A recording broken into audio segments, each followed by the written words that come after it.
Happy Monday.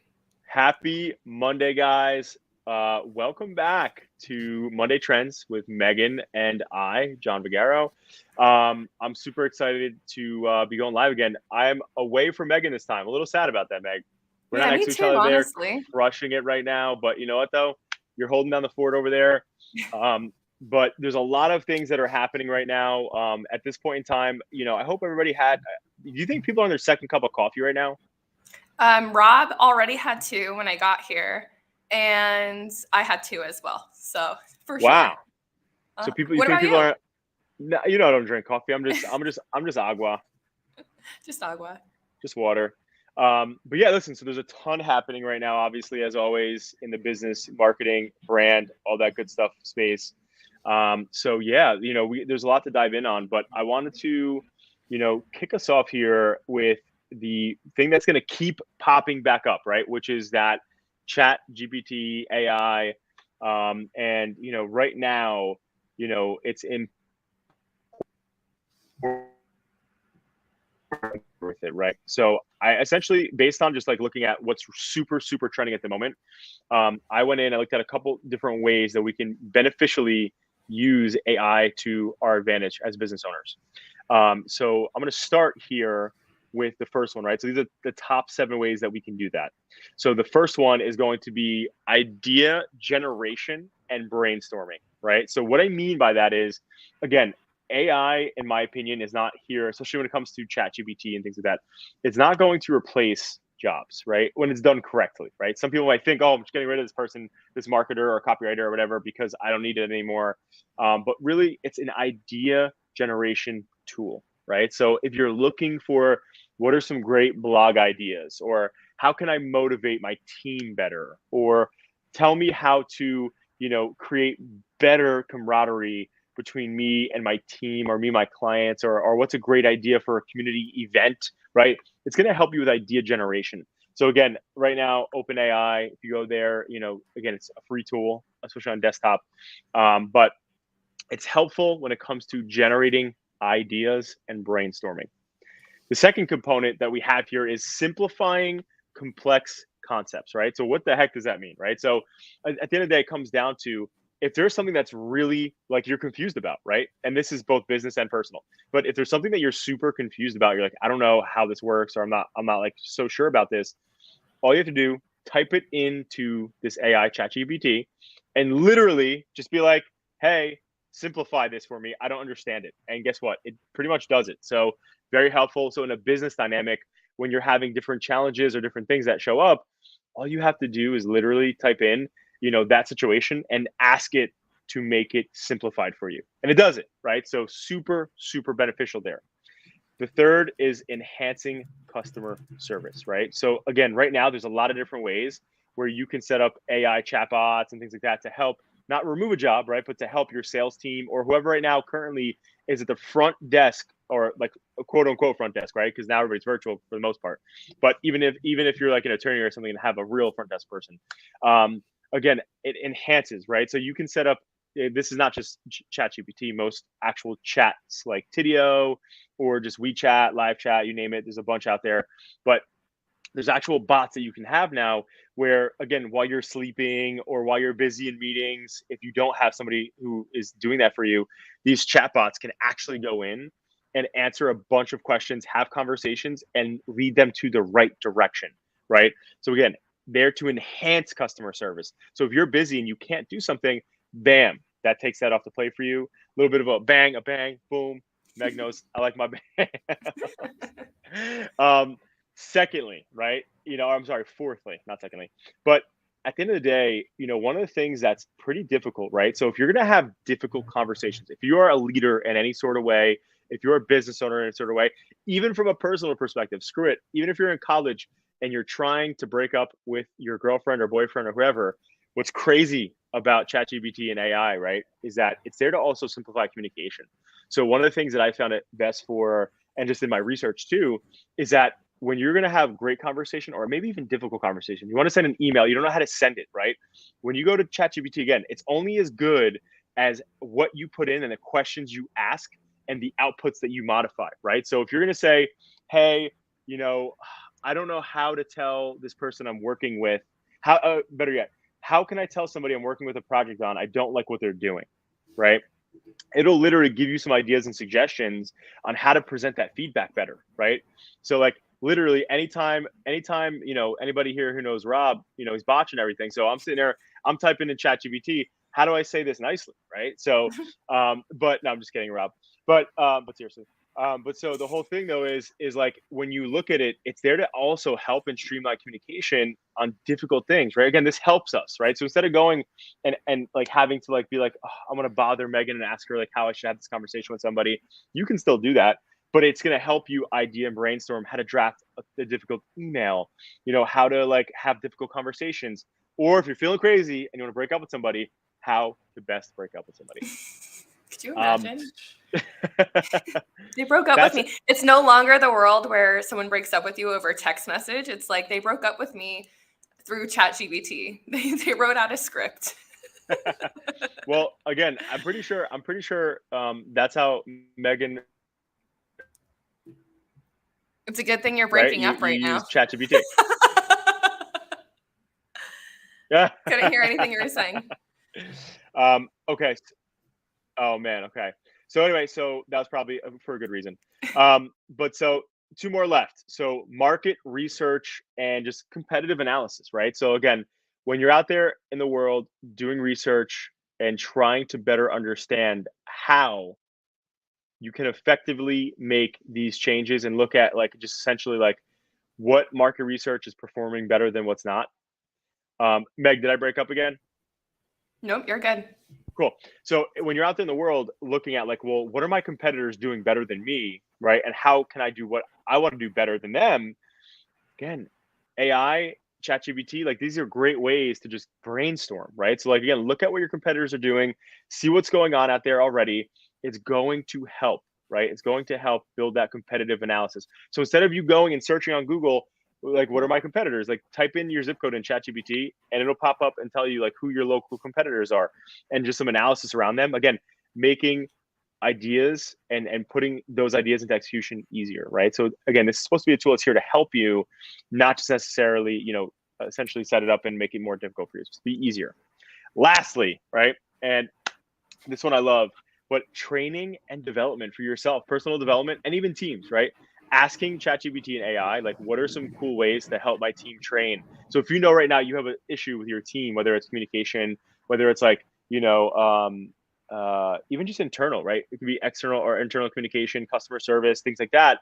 You can literally ask ChatGPT, like, what are some of the best ways that I, can essentially, conduct, like, what are some good ways or what are some good things to conduct for trainings for this specific target thing, and ask it to list out specific training that you can do. And it's going to help you there, right? Like right now, again, typically the difference, like I think the like culmination of this and like just how deep we've gotten into like ChatGPT, AI, all these different things. I think one of the biggest things, guys, that we have to focus on is that this technology is here to help us and to make research easier, right? Ultimately, you're going to have to modify, you're going to have to tweak, you're going to have to make it your own voice. But like when it comes to even things like team training, as that example, the last example, it's like it's going to do all that research. And then all you have to do is now be more focused on like those areas that you want to focus on. But those are the top 7 that I've seen be the most popular when it comes to utilizing ChatGPT that may not be so obvious, like team trainings, breakups, all that good stuff. So at the end of the day, that's the top one I'll say. So Meg, I will let you fire away what you got. Cool. So we have a Twitter update, and this one's actually really interesting, and I don't know how much I agree with this.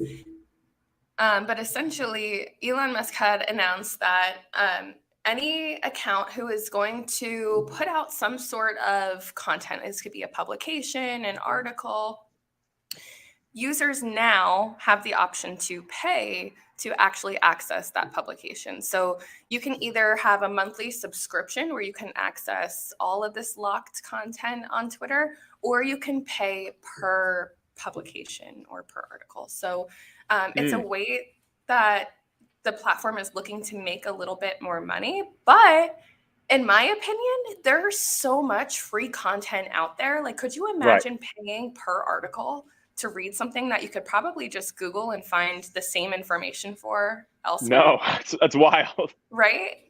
That's wild. That's what I think too. And it's interesting, like if you are going to play around with this concept, it has to be content that is worth paying for. It better be content that's worth paying for. Otherwise, I don't know if it's really going to work out the way that Right. the platform sees it working out.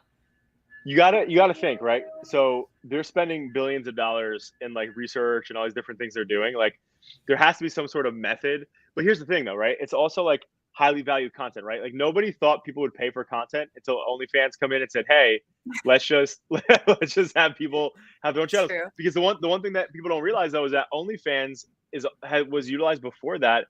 Like if I was a personal trainer and I had like specific content, like people utilized it for OnlyFans. Like there's also, I know a bunch of comedians and like people who like tell like specific stand-up things, whatever, like that like have a specific channel that they want to be paid for that content, and they've utilized platforms like OnlyFans. So it's like Twitter is actually like, so that's the thing, Megan, that we don't realize is that Twitter is going to probably most likely start to compete with things like OnlyFans for that.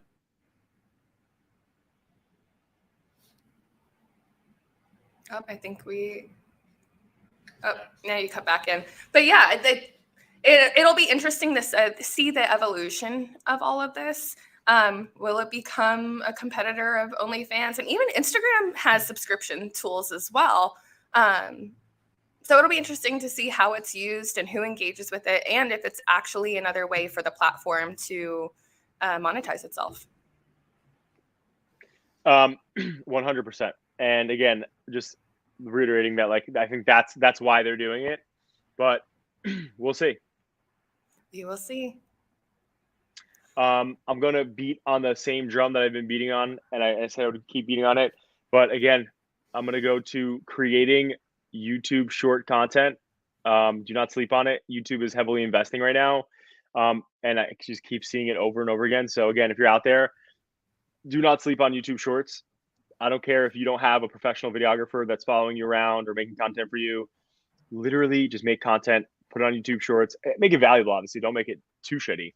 But again, YouTube shorts is exactly what is fire right now. Obviously Reels is still performing, but like right now, at least in the top, what we're seeing is that YouTube shorts is numero uno when it comes to like traction and free organic impressions.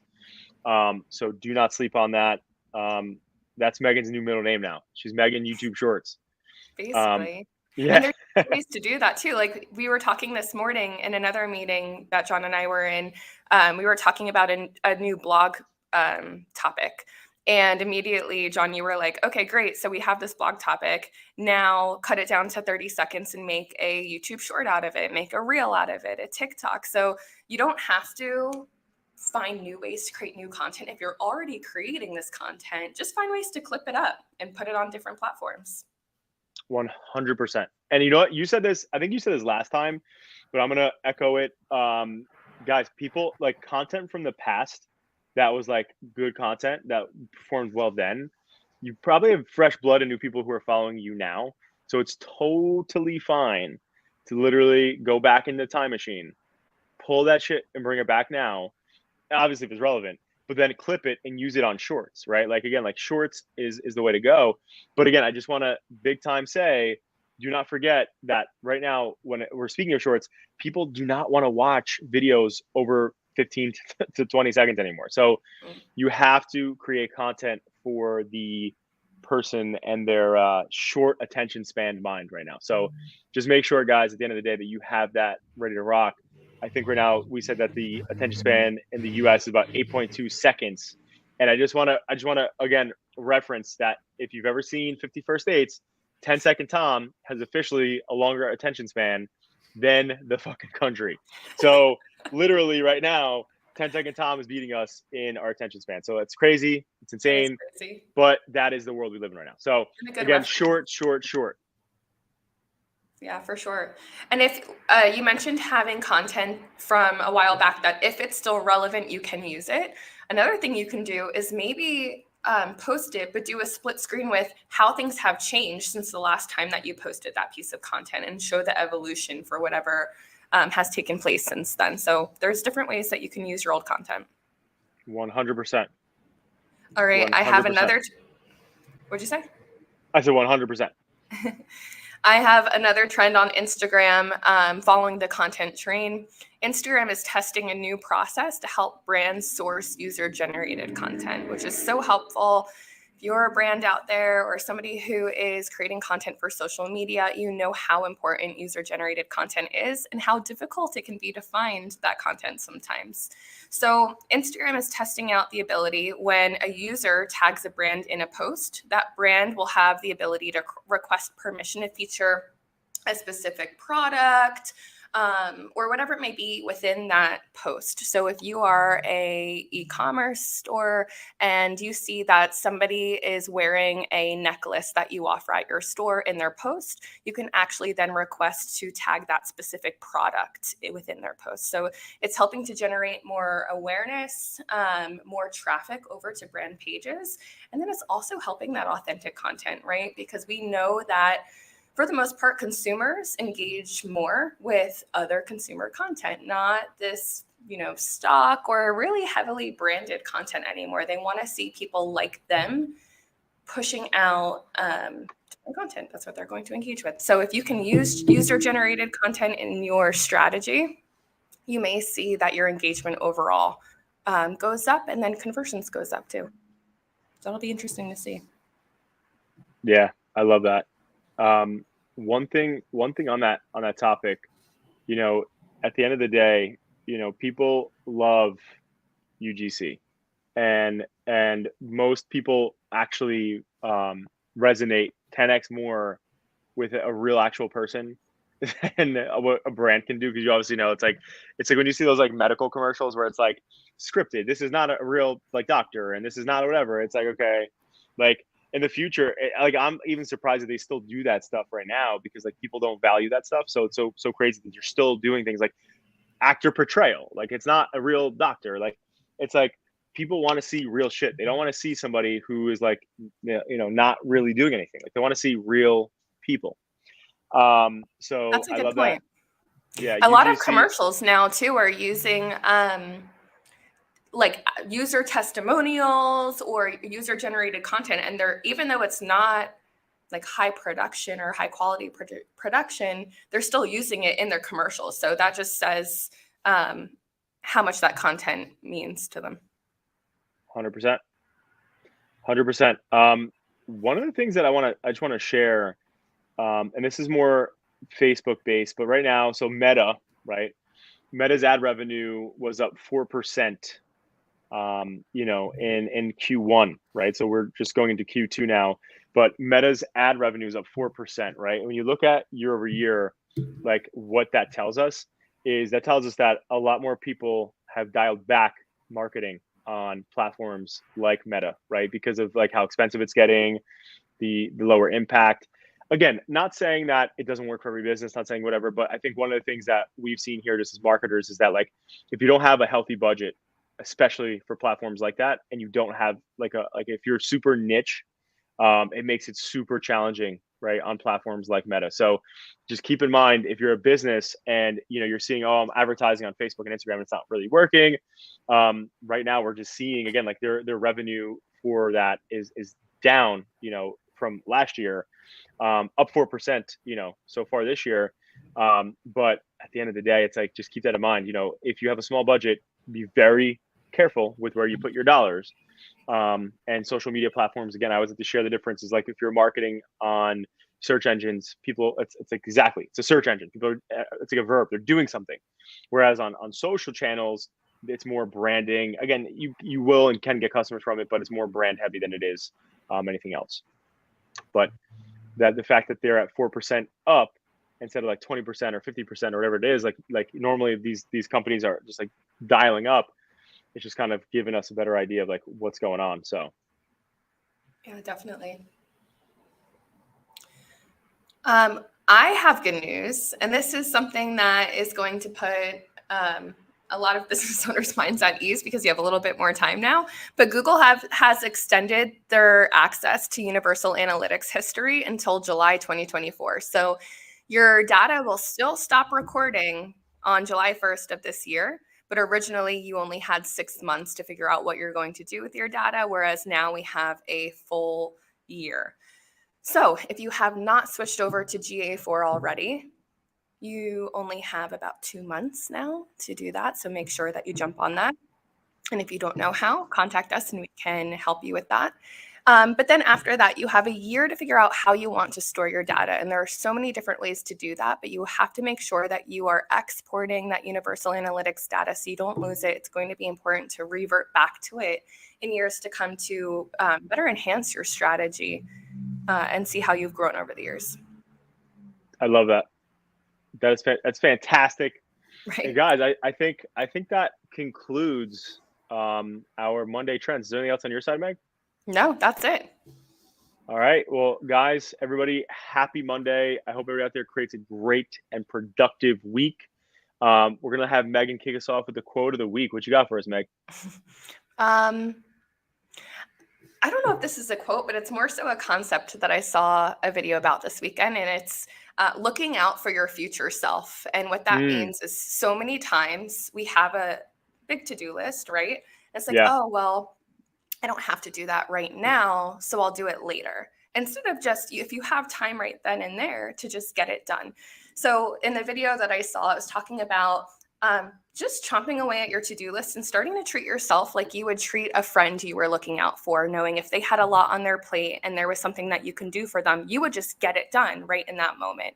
So treat yourself like you would treat a good friend like that, and look out for your future self. Try to take a little bit off your own plate.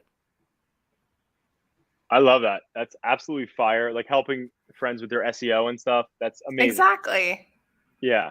I love that. That's amazing.